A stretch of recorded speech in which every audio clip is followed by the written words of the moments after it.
Hi, my name is Kayla Lewis, and I'm going to talk to you about one of the craziest accounting scandals ever seen. So, how does a 16-year-old kid go from cleaning carpets out of his parents' garage to orchestrating a $280 million financial fraud? Well, let's meet Barry Minkow. In the mid-1980s, Wall Street fell head over heels for Barry. He was named the ultimate teenage prodigy. Some might even say the boy wonder of American capitalism. He took his company, ZBest, public on NASDAQ before he was even old enough to buy a beer. But underneath all the glitter at corporate image and massive stock prices was a dark reality. Nearly 90% of his company's revenue did not exist. The contracts were ghosts, the assets were fabrications, and this isn't even just a wild true crime story. For accounting professionals, this case is the ultimate masterclass on why professional skepticism and gross negligence is important. To find out how this illusion was built, we have to look back to where the hustle actually began. Barry launched ZBest in 1982 in Southern California. He was a sophomore in high school. He was hyper ambitious, obsessed with status, and desperate to look successful. The core carpet cleaning business was actually completely real, but running a real business is hard. Barry quickly found himself drowning. He couldn't even pay his workers. His equipment was breaking down left and right. Because he was legally a minor, banks refused to loan him money. Under that pressure, most teenagers would have quit then and there. But instead, Barry turned to a life of a strategic crime. He began kiting checks across multiple banks, stealing his own family's jewelry, and even staging fake break-ins at his own shop just to collect insurance payouts. He was surviving on petty hustles, constantly robbing from one account to another. But that hustle can only last so long before bank accounts hit zero. Realizing that ordinary carpet cleaning would never make him a millionaire, Barry decided it was time to change the rules of the game entirely. That's when he created the Insurance Restoration Division. The division supposedly took on massive contracts to clean up commercial buildings devastated by fire or flood. Soon, the division accounted for nearly 90% of ZBest's reported earnings. But here was the catch. It was all a ruse, completely and utterly fake. To pull it off, Barry partnered with crooked insurance claim adjusters Tom Paget and financial mastermind Mark Morris. Together, they forged thousands of pages of fake invoices, restoration contracts, and bank documents. This meant that when suspicious lenders wanted independent third-party verification, they were directed to a company called Interstate Appraisal Services. Lenders thought this was an independent firm. In reality, it was a fake shell company operated by Paget. Lenders would call a multi-million-dollar fire cleanup. Paget would answer the phone, validate the fake paperwork, and banks would happily cut Barry's checks for millions. It seemed to be a foolproof circle of deception. Armed with millions in fraudulent bank loans fueling illusion of exponential growth, Barry was ready for the ultimate big leagues, Wall Street. In December of 1986, ZBest went public on the NASDAQ exchange.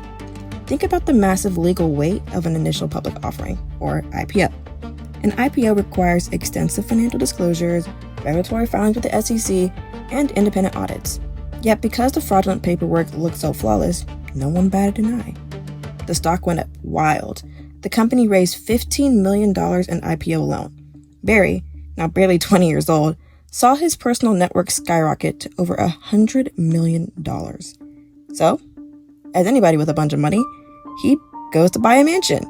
He drove a Ferrari and appeared on national television as a business genius.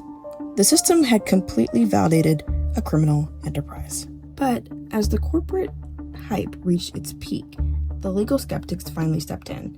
The independent auditors, Ernst & Winnie, had to perform a statutory duty.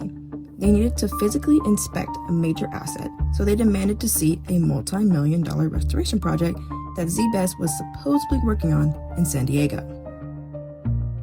By all accounts, this should have been the absolute end of the scam. I mean, there was no project, but Barry pulled off one of the most audacious deceptions in financial history. He spent an estimated $2 million of stolen cash to lease an unfinished building in San Diego. He hired subcontractors, actors, to hustle around the site carrying tools and just, well, look busy. So when the auditors arrived, they saw a group of hardworking people and a chaotic construction site. Barry's team then controlled the tour, forbidding the auditors from calling the building owner or visiting certain floors due to, quote, security reasons. The auditors accepted the restrictions, checked the boxes, and signed off on the valuation.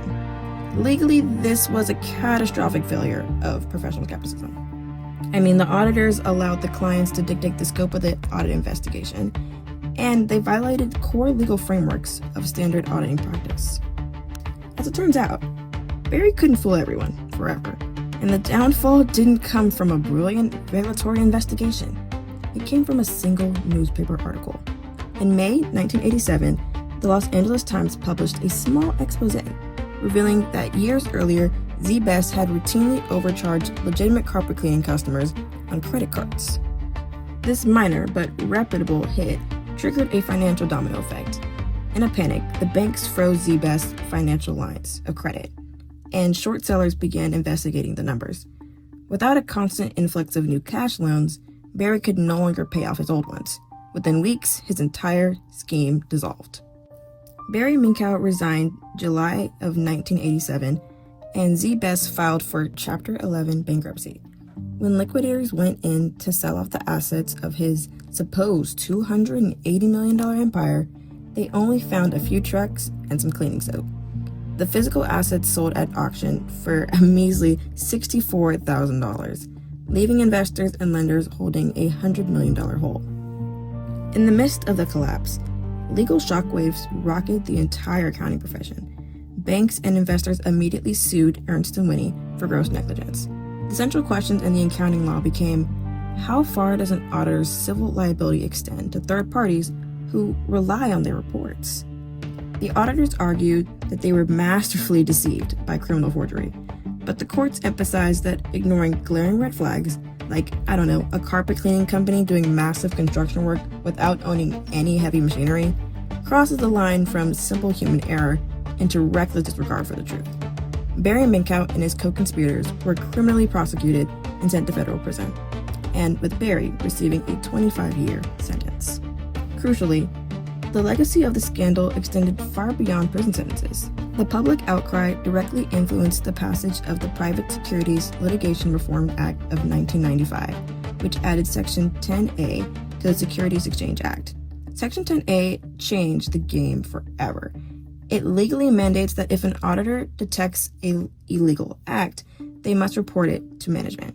And if management doesn't fix it, the auditor is legally required to blow the whistle directly to the SEC. So you would think our story ends here, with the young Conman learning his lesson behind bars. But the legal biography of Barry Minkow has one final plot twist. He was released from prison in 1995. He claimed he completely was reformed. He became an ordained Christian pastor at a large church and even founded the Fraud Discovery Institute, working directly with the FBI and the SEC to help catch other corporate fraudsters. It seemed like an incredible redemption arc, until the forensic investigators looked at the books again. In 2011, Barry pled guilty to a massive short and distort securities fraud scheme against major home builder, resulting in a $583 million restitution order. And in 2014, the final blow landed. It was revealed that he had spent a decade embezzling over $3 million from his own church congregation. So what did he even spend the church's money on? If you guessed a full-length Hollywood feature film about his own life titled Conman, starring Justin Baldoni as young Barry and featuring actors like Eric Roberts, James Caan, you would be correct. And get this, the actual Barry Minkow played the older version of himself on screen too. The irony is definitely not one you can ignore. He was acting out his past frauds for movie cameras while actively committing new ones in real life. The hubris. He manipulated church internal controls to fund a literal movie star lifestyle. He sent him right back to federal prison. Barry's life leaves the legal and accounting world with the haunting question. Can a corporate con man ever truly be reformed? Or is it a case of once a fraudster, always a fraudster? As legal and accounting professionals, our job isn't really to judge a person's character. Instead, our job is to build internal controls, mandate strict verification, and practice absolute professional skepticism. Because in the eyes of the law, trust must always be verified. Let me know your thoughts in the comments below, and thank you for watching.